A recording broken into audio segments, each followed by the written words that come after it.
All right, for the rules and examples, the first rule is you have to have quotation marks around the character's words. So if we look down here, "You're cool, Mr. Davis." You see the quotation marks surrounding their words, not around the tagline, "said the student." There's no quotation marks there because nobody said that out loud.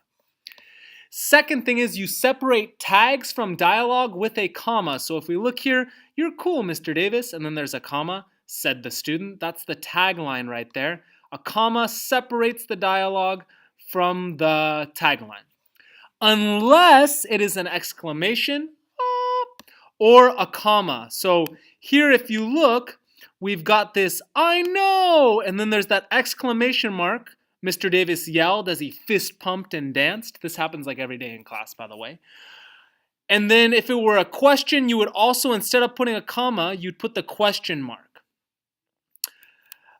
Third rule, capitalize the first letter of dialogue. So this is the beginning of the sentence. Of course, you capitalize that. This is an I, and it's also the beginning of the sentence. So of course, you capitalize that.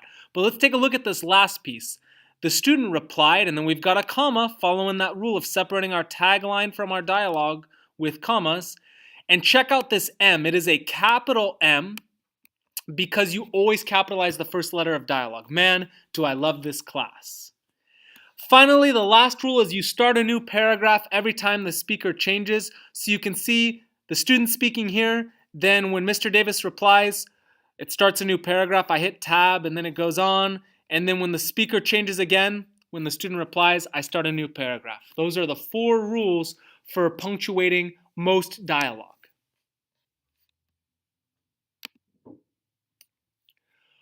Okay, I want you to look at this example and your notes and figure out what is wrong with this example.